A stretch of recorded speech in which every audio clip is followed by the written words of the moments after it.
Oke, baik, shalom, salam sejahtera bagi kita dimanapun kita berada. Kiranya Tuhan tetap memberkati kita dan kita selalu menjaga kesehatan, terkhususnya di masa COVID-19 ini. Pada hari ini, saya akan membawakan pelajaran tentang etika kependetaan, ya, pastoral etik, etik pastoral. Jadi, perlu kita ketahui apa yang menjadi landasan dari etika kependetaan ini. Etika kependetaan didasarkan pada Alkitab. Jelas, semua didasari pada firman Tuhan. Sama halnya seperti yang tertulis di dalam Yohanes 1 ayat 1. Pada mulanya adalah firman. Firman itu bersama-sama dengan Allah dan firman itu adalah Allah. Kita lanjut.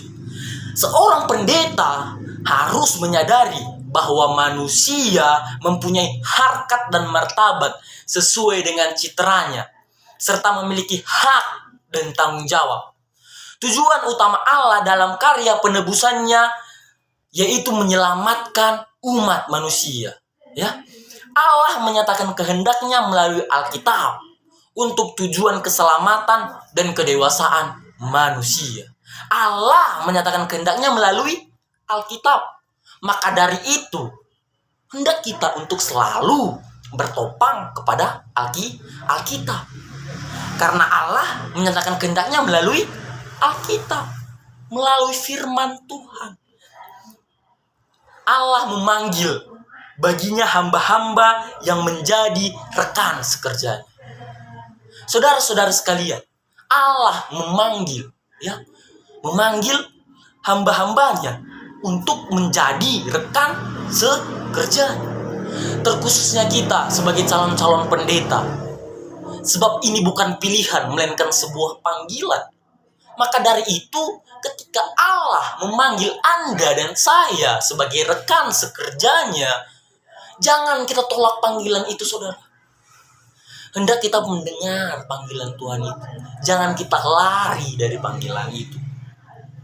Seorang pendeta adalah bejana tanah liat, mempunyai tugas mulia memberitakan anugerah Allah kepada manusia. Ya. Seorang pendeta mempunyai tugas mulia, yaitu memberitakan apa? Memberitakan kasih Allah itu kepada setiap umat manusia. Dan setelah itu apa? Baptislah mereka. Itu salah satu misi dari kita. Seorang pendeta harus menunjukkan karakter Kristus dalam kepemimpinannya. Jujur, tulus, integritas dalam pelayanan. Ya. Seorang pendeta harus menunjukkan karakter Kristus. Jangan seorang pendeta itu, terkhususnya calon-calon pendeta, menjadi apa?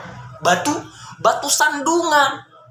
Jangan kita lari dari firman Tuhan itu. Jangan kita menjadi batu sandungan bagi orang lain.